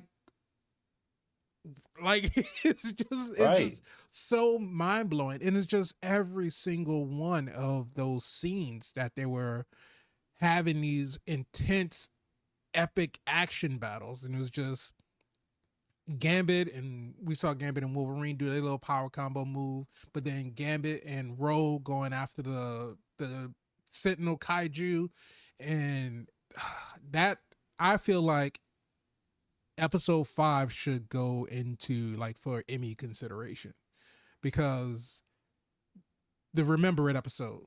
Oh, I know what you're talking about. I'm just like, why wouldn't it? I mean, because they don't normally always give love to animated shows, but and especially Yeah, superhero animated shows. that's the hate talking right there. I mean, they literally titled it "Remember It." Now Right. we can't forget it. It was done so well. Just all everything about the show. I'll say most things, because we just talked about the things that we kind of have issues or questions about. But overall, it was an amazingly well put together show. One that I think everybody had sort of reservations about going into it. Yeah, because the MCU was at a slump Right. And at, so at we're the current like, point in time. because I think what, before X-Men 97, the last show we had got was Secret Invasion? The Marvels. No. The show on Disney Oh, Plus. last show. Yeah. Yeah, The last show we got yeah, was Secret yeah. Invasion. Stock was low. Stock was low in Disney right there. You can get stock Disney for about Plus $2. wasn't looking too hot. I mean, we had No. came off of Loki season 2, which was great, Yeah, and then we went it's into true. Secret Invasion. And it just took And everything and way and down. what Iron Man say? Stock drops 48 points. we knew that was gonna happen. Did we though? That's what him and Well, Obadiah no, was I talking know about. he said that they knew it was going to happen because he knew what he was doing was against what, you know, investors wanted him to do. But nobody knew Secret Invasion was going to do that. No, I think Sam Jackson did. Did he though? I think Don Cheadle did. Maybe. I don't know. But Even when I'm out. I want to tell that to a woman.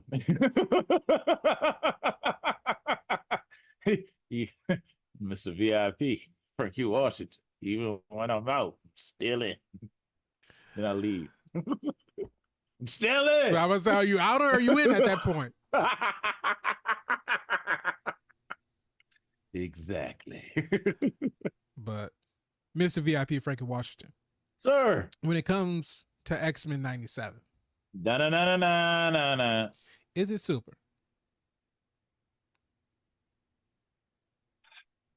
Listen, nostalgia done right is a powerful, very powerful. I don't even know if I could put it into words. It's so powerful I can't even formulate it into a word. It's impactful. It's memories. It's a feeling. It's fucking super. When done right, it's fucking super. Is this show super? I think it might succeed. I think it might go higher than super. I think it might be higher than super. It's done well. Never Though again, was higher than super. We've said it doesn't have to be perfect to be super. Right. And I need everybody to understand that when we're saying, is something super or not, that's not saying it doesn't have flaws. Some of the best people say something's not perfect unless it has a flaw in it. It's superficial if it doesn't, it's because we are imperfect. Exactly, because we all have imperfections. I can't say certain words. This doesn't stop me from being infinitely awesome, so it doesn't Damn matter. Right. And you shouldn't take anything less of yourself if you can't do certain things. That don't stop you from being infinitely awesome. But this show hits more than it misses. Oh, yes. It understands its source material, it understands its audience, it understands that a lot can be done in animation, and it don't hesitate to give us that. It steps it up. It takes it to another level. There's not rewatchable factor is high. Very high. The season's over and I can go back and watch it. This season makes me want to do like Spider did, go back and watch the whole original ones. Because we haven't even gotten into the juices of the Morlocks and all the other side stuff that goes on. Oh, we didn't talk about how Sinister was fighting and in the like the way Sinister was fighting was sinister. He was trying to get behind your back and he's lurking in the shadows. Thought went into that. It's not a straight fist fight. He's like, I'm gonna. And what happened to him at the end? Phoenix shows up. Wait, I can tell you who Jean is and who Madeline is. The Phoenix don't care about none of that. I ain't falling for that shit Don't again. care about none of that. You got DNA in you from mutants that ain't yours. Let me get that. Let me get that. and then for to be more of like, show me my face again. I want to see what I used to look like. Looks the same to me. Looked the same to me. And then he run off like a little school dog. One of the things that they do understand about this, they didn't kill off their villains. Right. The villains can come back at any given point in time. They're not dead. You think Sinister is still of same mind and body? You don't think that he have a hard drive with all his experiments on it? I mean, He's probably looking for more mutants to steal their DNA from. the first time they interacted with him in the original series, they like blew him into pieces, and he still was able to reform and come back. So now that he's still in his right mind, I'll be back Thursday next week Thursday. So I got backups. I This just is got why to you go have comics that implement them. last for 60 something years, because Exactly. See, the they villains keep coming understand the back. material. You're like, how many times Batman put the Joker in Gotham? I mean, Arkham Asylum. He just Too many to breaks count. out. Too many to count. Exactly. That's why they say Batman. These debts are on you, Right. dude, my guy. You could have just killed the Joker at any point in time. I'm not an I don't executioner. kill people. Yeah, then why are you even out here then? You know what I'm saying? I thought you were trying to make a difference. Gotham is horrible. I wouldn't even want to I wouldn't even want a postcard from Gotham. Don't send me nothing from Gotham. X-Men did it right. X-Men 97 did it better. Yes, I said what I said when I said what I just said it. X-Men did it right. X-Men 97 did it better. And they couldn't have done it better without X-Men because again, you had to have something to pull off, draw off. I don't need you to adapt every panel for panel, but it was an iconic panel, and I understand they wanted to do homage to it, but at the same time, it wasn't the best paneling. The show is super. It's super. It's super plus on Disney Plus. Yeah. I don't know if about season 2. I don't know what they're gonna do with good old Bo. If he's gonna be making money like this, they need to go ahead and reinstate him back. Let him do. I don't know what he got canned for, so I can say that now. Yeah. And if I come out and he did something real horrible, we're just prefacing like this is before we understand all of the details of the situation. Right, because I want to go on record saying that if he found out he did something incomprehensible, then I retract everything I said. I clutched my pearls. I didn't know he did that. He had a Diddy party. What? What has happened? Yeah, I had to throw it out there. If it's nothing like that, then let the man have his job back. Because clearly there's love in what he's done. He loved the characters. He loved the stories. And shout out to the team too. I'm not giving him all the glory. There's a team of people that made this happen, and shout out to all of them. Even that person that called in that day, where it was like, you seriously not coming to work? Because they came back and they did their part. Because the weakest episode for me was probably I'm not gonna say the weakest episode. No, I'm not even gonna say it. The weakest animation was the Goblin Queen's transformation. Okay. To me. I liked it, but I thought it could, it just came out of nowhere. But I do like the fact that when you saw her again, she was like, "Oh, forgive me, Lord, I don't know what I did." Like, girl, you lying. I would say that that's probably one of the only parts where you might have had to have a little bit prior knowledge about the situation. Yeah. Because not only are we saying, oh, well, this person who we thought was Jean is not Jean. Not only she's not Jean. Not only is she not Jean, now she's a Goblin Queen. Yeah. Don't get it twisted. That episode where she had them imagining that they were in hell. Oh, yeah. That was gangster. That was nice. Horrifying. I just didn't. Yeah, I just didn't care for the transformation. Sailor Moon. Yeah, I was just about to say the Sailor Moon transformation. Yeah, the Sailor Moon transformation.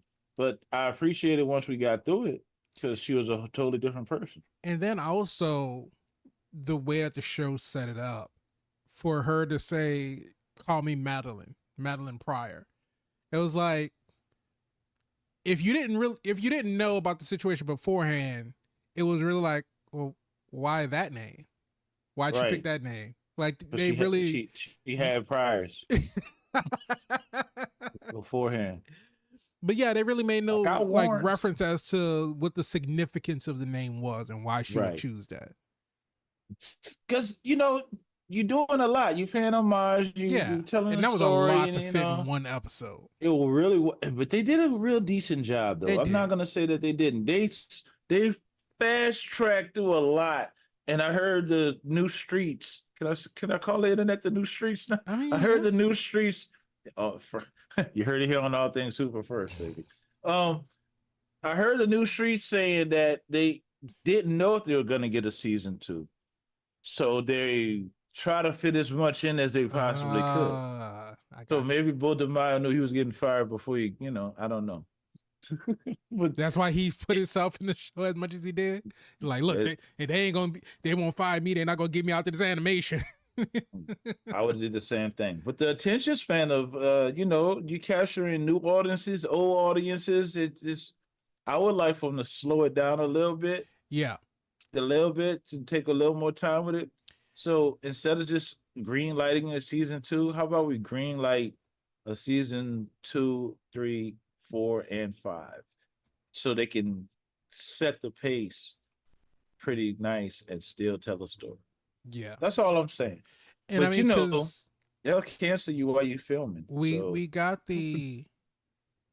10 episodes, which is more than our 6 or 8, and I feel like they were able to use that time because they really went through like very valid story arcs because you had mm-hmm. the Cyclops Madeline stuff at the first Yep. half of the season, and Yep. then the second half kind of went more into Bastion's story, and so it was really And like you no had two arcs in the same season, but it didn't feel like we were getting shortchanged out of any information.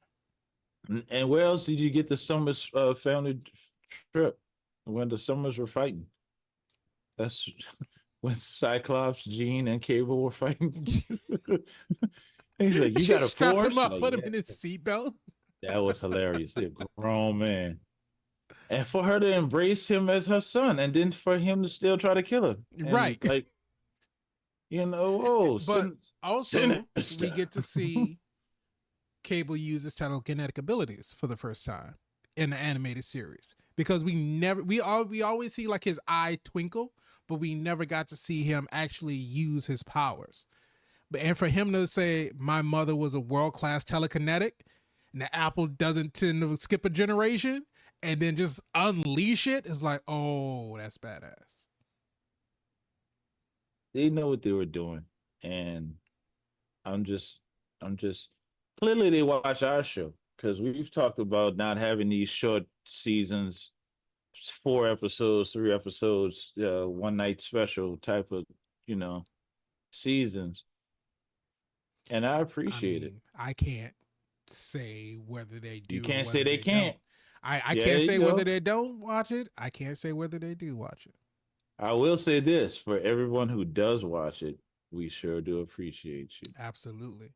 So before we wrap up, we like to talk about when we have very strong opinions about shows and movies.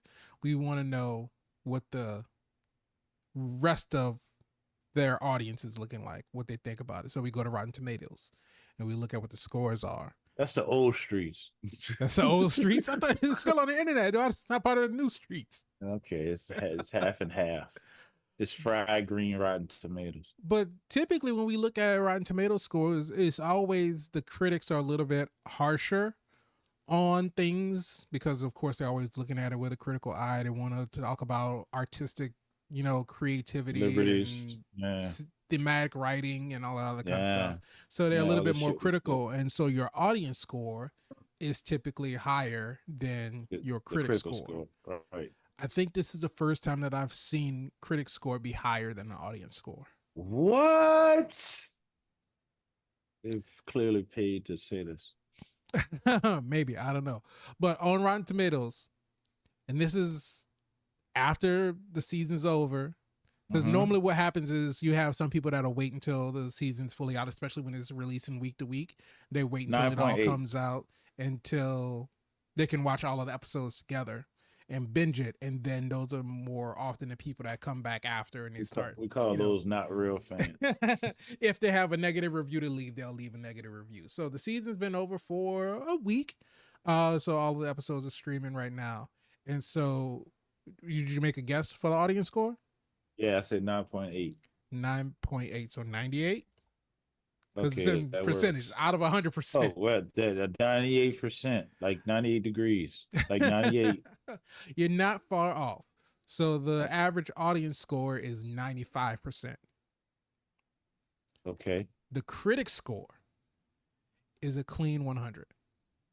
as it should be, 100% critic score on Rotten Tomatoes. as it should be. And one more time, as it should be.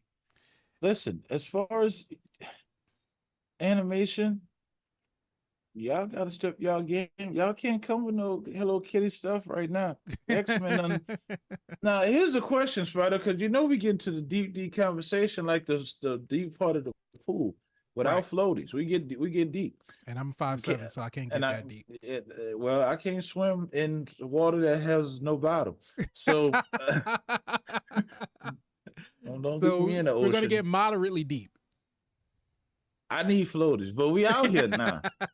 Can the MCU do the same thing with live action? It's already confirmed that there's an X-Men movie coming out. Yep.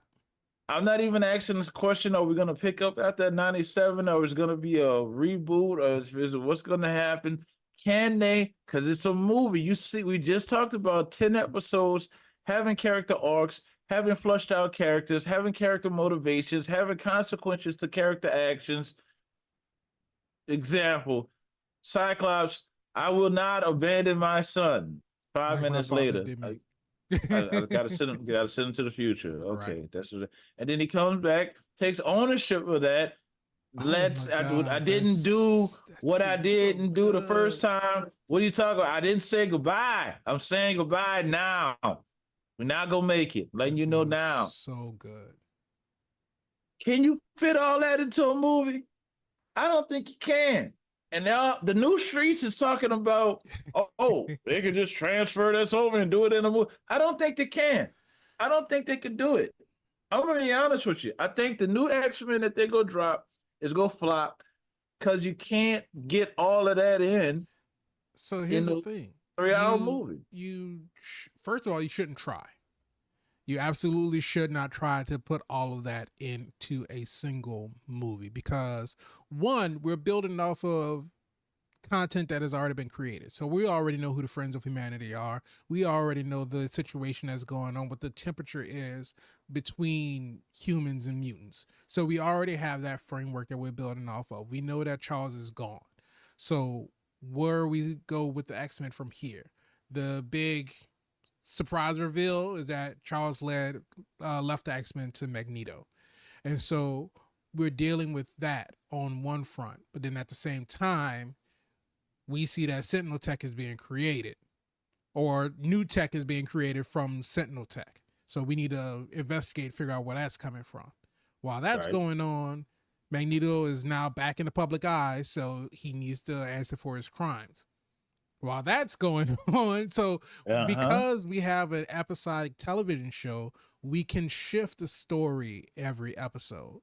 If we're going to do an X-Men movie, of course, there has to be a certain series of events that we're following. So if we want Usually a to 3 act do, structure, yeah.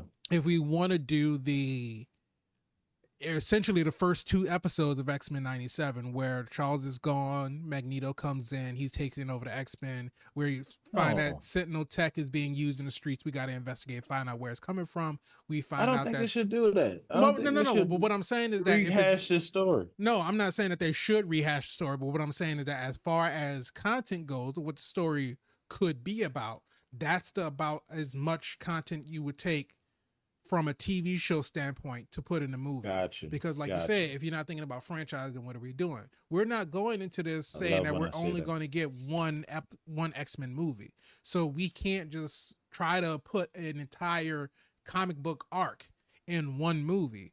You know, we got to break it up so we can get that little introductory part where, okay, well, Na-na-na-na-na. we have the big bad of our movie here. So this Yeah. is our Justin Hammer. This is our Malekith. This is, you know, our Red Thanos. Skull. This is just a piece of a larger puzzle. So we can get a Bolivar Trask as a villain, or a Henry Gyrick as a villain, or even a Master Mold as a villain. But ultimately the big bad of our saga, as it would Mm-hmm. be, or our phases, or I guess the saga, because you have three phases in the saga, but the big bad of our saga could be Bastion, or the big bad of the Right. saga could be Apocalypse, so having those movies to build up to eventually to see the puppet master who's pulling the strings, we have to get through those smaller pieces first. Everything Of that we course. saw in X-Men 97 is at least four separate movies. There is no way you can I fit that agree. much amount of content into one movie and have it be a I cohesive agree. movie and be good. You have to break that stuff up. So I don't know if the X-Men movie is going to flop, but I will say that depending on how they choose to start it will be a very good indicator of how far they can take their story. Because are we going back to square one and we're introducing mutants? We're introducing the first iteration of the X-Men, or are we picking up somewhere in the present day where X-Men is already established? Because I mean, we saw at the Marvels, the X-Men are essentially established in that universe. We have the Right. X Mansion, we saw Beast, we saw Binary, so we know at least Beast and Professor X exists. We don't know who all else is there. We don't know what iteration, because Beast, technically not while he was blue, but Beast was one of the founding members of the X-Men. And so we don't know if it's that early on back to where we have Marvel Girl and Cyclops and Iceman and, all the first iteration of who joined the team first, or if we already have an established team like the 2000s X-Men where we have Storm is brought in now, or if we have another Wolverine, not a Hugh Jackman Wolverine, but another Wolverine, since now we're in a different universe, or whoever is going to be in it. Um, so it just kind of really depends on what's storyline they're going to follow and what direction they're taking it in. Can they do what X-Men 97 did? It is possible. Yes, it is possible. See, the new streets is like, oh, Marvel's back. X-Men 97, See, Marvel's back at the top. I'm like, slow any down, new streets. Slow down. Just one any show don't mean you any back. any collective group of people who will take one single instance and put the needle like extremely one way or the other. Like Uh-huh. just seeing Secret Invasion is like, oh, Marvel is trash. Marvel is always going to be Oh, they trash, and fell off. everything. Yeah, they Yeah, never everything was the good. MCU puts out from here on Oh, out the is going to be awful, horrible, and hated. yeah, It's a dead company. They shouldn't make anything else. And you're then, right. And you then they know, dropped Echo, and that just reaffirmed everything that you oh, just said. I So forgot we had Echo after Secret yeah, Invasion. well, hey, But again, that's the reason that I'm talking Jason, about. It's it's forgettable. on a downward trend, and then you have something like Loki or X Men She-Hulk come out and 97. confirm it. Oh, I'm sorry. Go ahead. Like But She-Hulk. I like She Hulk too. A lot of people just Yeah. had problems with it. But you have another show that does is successful, and then they're like, oh well, this is the comeback. This is where we get back into the groove of things. And I think you just kind of have to judge things on a case by case basis. Yeah, It definitely. doesn't matter That's what I was telling what the new streets. phase. Like, slow down, new streets. Because Let's see what you else they take a got look for at us. every phase of the MCU, and they've had their highs and lows. They've had Of great movies, course. they've had not so great movies, they've Of had some movies that course. were just downright bad. But that doesn't mean that the MCU was failing. It doesn't mean that the No. MCU is, on a downward trend or anything like that. So, given that Secret Invasion wasn't great, Echo wasn't that great, and then the X-Men 97, which has been said to not be associated with the MCU, but I we hope it remains separate. I think it should. I think it's because it's got to, right? Because we saw the cameos of all of the other heroes. So Mm-hmm. Daredevil exists in X-Men 97. Spider-Man Mm-hmm. exists, Doctor Strange, Omega Red, Silver I'm Samurai, pretty sure Cloak Luke and Cage, Dagger, Jessica Jones. all of Yeah, them. you got They're everybody. That's the playground. so because you have all of these characters who are already established into your universe here at X-Men 97, it absolutely cannot coexist with the MCU. They can eventually bring. What I'm saying is that it doesn't exist in the MCU where we are right now. That's not to say that they No, couldn't one day merge them together if they wanted to, but I this hope not. is definitely a separate, distinct universe from the MCU. True. It feels that way. If it's not true, Yeah, it feels that. I but hope they keep it that way. I think that it, like I said, it's possible for them to have a successful X-Men movie. It's not outside of the realm of possibility, and is because every movie has a chance to be a great movie. It's It not does. until it comes out and then And that we then see that it's not a great movie that it's determined that it's not a great movie. So up the until bed is defecated on, and that's what happened. It's but until defecated. we get to experience X-Men once it finally releases, which will probably be like 2027 or something like that. I'm just saying the bar for X-Men Oh, the bar for and this is X-Men the first this is is the set first high. iteration of X-Men in the MCU because it's all connected at some point in time, even though I wish it wasn't. But it's on Disney. Too many snaps. And then he has Oh, single too one many of them. pluses. Yeah, well, that's for my video watchers, not Okay. audio listeners. So You can see the I snaps, you gotta just can't cater hear to everybody. You're right. You didn't even know what I was doing until I acknowledged it. them. So I'm gonna just start saying snap, snap, There you go. Disney snap. um, yeah, it's the first iteration that's that we get to see, and the bar has been set, and it's high. What do they call those? Not the long jumpers, the ones that The high jump. Vultures. Yeah, Oh, no, the pole vault. the pole vault. Yeah, it's high.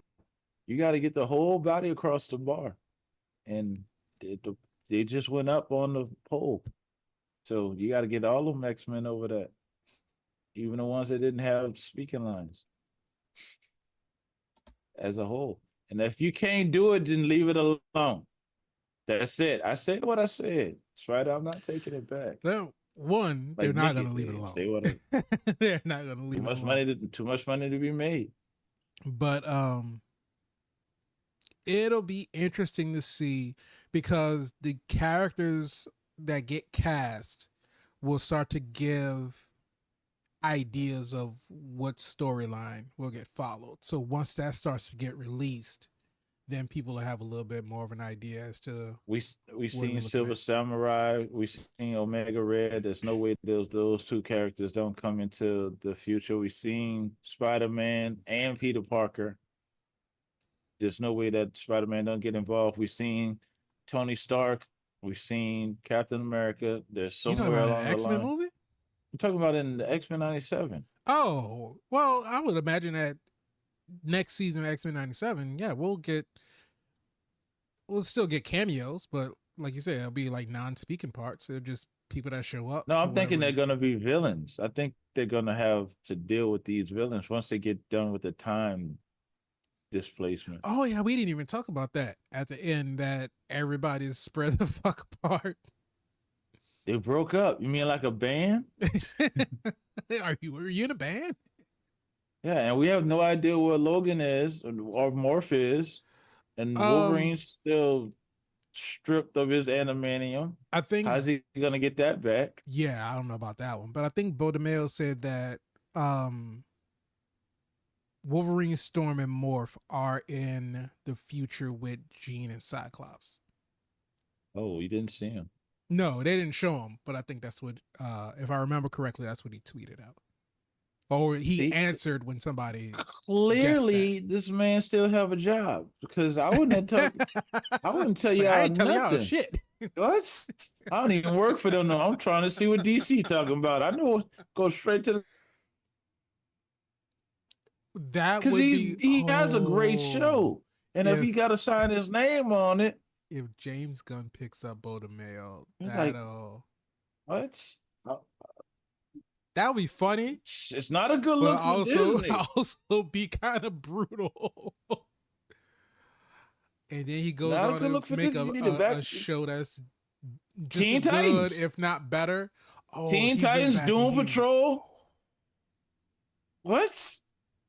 like The you talking about Justice League? like no like you talking about like bringing back a show like an old animated show and redoing it redoing Teen Titans, that would do numbers.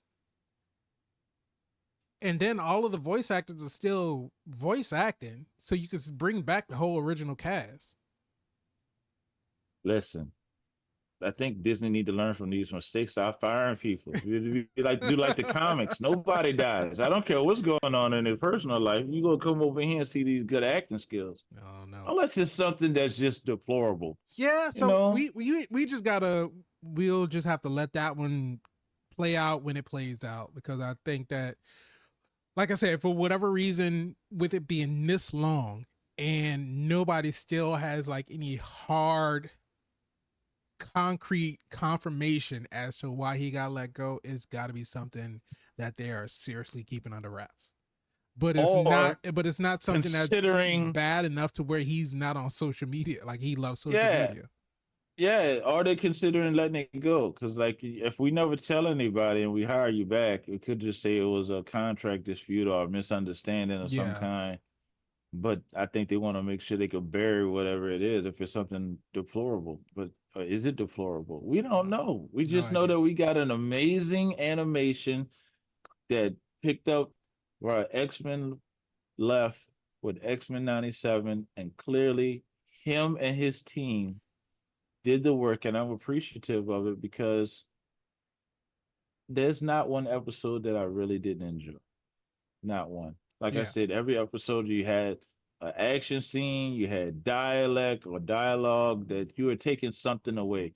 There was some moments my jaw actually opened up. I was like, wow, they did it. They really Like, put that ugly ass panel in here. But the fact but that they the stripped them from is because I didn't think they would do that. Because again, they got real. the scene where Storm has to like confront her fears, And and get her she's a power back. claustrophobic. Yeah. And like when the bird demon entity or whatever is like coming after her. Yeah, quarter owls guy. I forget his name. But that was like terrifying. Like, you could feel the terror that Aurora was going through. But then for her to like overcome it and then break out of that, and we see her in the all black, and then the hair comes Yeah, back. sexy, right? Oh, Haha, what? yeah. Like, yeah, the mohawk. Now you got a full head of hair. You're a goddess. It's like, you can, like, if somebody were to explain that, like, because when they storyboard, before they like storyboard stuff out, when they do the animatics, they have to like, you have to script it out to say Right, exactly what's going on so the animators know what to animate. So if right. somebody were to read to you that scene, and in your mind's eye you try to imagine what it would look like, I don't think, and I think I can safely say this with full confidence, that I don't think that anybody outside of that animation team would have been able to visualize how beautiful that transformation was of Storm learning to believe in herself and come out on the other Mm-hmm. side of that whole ordeal just as a new revitalized person. Like, she basically phoenixed herself without the Phoenix Without Force. the bullshit. Yeah, go ahead. Without the- Yeah, without the bullshit. You know. The Phoenix, she's gone now until she comes back. right. But Dude, just like the small details when Sinister came through on the baby monitor. oh man, That was so creepy. That's like, oh, who thought of that? it was just, oh man. Yeah, like I said, that whole sequence, like you said, when she had them like basically tripping balls, thinking they were in hell, In and the hell? mansion was basically coming alive. That was horrifying. That was like straight out of like some type of horror movie type shit. And I was right there tuned in. Like, look at this shit here. Look at this shit. Cause Yeah, they you don't know died what's and going went to to happen, hell. right? You're like, what is really going on? And I like how people were making memes about the show, because it was what, episode 2, Storm lost her powers, Yeah, and then by the end of the episode she left, right? yeah. And she came back, what, like episode 7, Six, 8, seven, something somewhere like like that. that. She ended up coming back. It was because it was When after the Forge used his Iron Man boot to jump off the roof. it was because Gambit got killed in episode 5. And I think at the end of episode 5, that's when like Professor X like reached out back to everybody. And Storm was the only one that had a smile on her face because she was happy the professor was alive and Right. back. But Beast was like, "Oh, who? What?" people who were making memes because it was like Storm comes back. She was like, wait, what happened in the mansion? Where's Nathan? Because the baby's gone now. Who the fuck is this Madeline chick? It's like, I leave y'all for like 10 minutes and everything goes to shit. Can't leave, can't take a vacation at all. I was just trying to find myself. I And this just was taking a bus ride to the desert and come back, everything's destroyed. Where's Gambit? It's like, right? how you, because like, how much would that have hurt Storm to come back to find out that Gambit died? Because like she saw on TV everything that happened in Genosha, the Genosha situation, but she didn't get all of the details. And so for her to come back and then find that out, and even like Rogue said, they were like pissed off at Magneto, but like Rogue said, none of y'all were there when it happened. Such good, right? And she was like, y'all don't. Who's good die next, Gene? Been there, done that. She throwing shots. She throwing shots. She not wrong. Not wrong at all. On the team before we abandon them. But it's like nope. you take the sweet Southern woman that Rogue has always been, and you see how, like we said when we were talking about WandaVision, it's like I don't know what it is about like with WandaVision and with Loki, and you know Loki going through like the whole span of his lifetime and seeing all the stuff that he did up to his death. I don't know what it is about these shows when it comes to people who are grieving and how they process that grief. And in these 3 different instances, we've seen these 3 people process grief very differently. Like in WandaVision, Wanda took her grief and she was basically hysterical to the point to where she commandeered a whole damn town and made her own little private utopia for herself. Right. Where she could be with her family. And heal. She was trying to heal in her cocoon. Right. And Loki, basically he had to reevaluate his entire life. So it's like, what am I doing? Like I've been saying this whole time I have this glorious purpose, but I'm looking back at what I was trying to do, trying to get a throne. I got my parents killed. I died. You know, it's like, so what am I really doing? He made a cocoon. There's a lot of cocoon making going on. I wouldn't necessarily call it a cocoon. He's at the center of a tree. But it's not a cocoon, and they didn't really make a cocoon to like protect himself. He made a cocoon, or he put himself in a situation to where he could wrap himself in timelines and heal. I wouldn't even say that he's wrapping himself in it. I just think that he's holding on to it because he found something that he was passionate about. More than just ruling. I don't think he was doing it because he wanted to rule. He did it because he wanted his friends to have happy lives. Yeah. But I'm saying the visual. Oh, well, the visual. Sitting in the middle of that tree. Yeah. Looks like he in the center of a cocoon. I understand what you're saying. I never made the cocoon connection. But inside of Multiverse of Madness, when Wanda is crushed in Mount Wendigo or wherever the heck that's at, I mean, you seen that red little light. She made a cocoon. She's not dead. We're in phase cocoon making. That's what's going on. But okay, as far as Rogue goes, we got to see Rogue. No, she didn't make no cocoon. She threw a man off. She threw a man off the roof. Well, she didn't throw him. She just dropped him. Tomato, spider. But no, we got to see her go through all of that. We got to see how she basically like dealt with the loss of, at the moment, she thought both Remy and Magneto. And being able to come to grips with that, and then going out to find find Trask, to where she ran into Captain America and told him to go play fetch with his shield. I would love to have seen him go look for that. That thing on the side of a mountain, I could guarantee you that. She threw the shit out that frisbee. God, you won't be needing this. And come to Like, think of it, when he was I hope you have a tracker on it. when he was in the bunker with the president, I don't know if he had his shield. No. They sent Shield to look for that. That's all that is. That's why he was. That's why he was with Tony. Tony had to go. Like, I need your help. I need you to go like fly over this mountain. It's kind of in that area over there, right?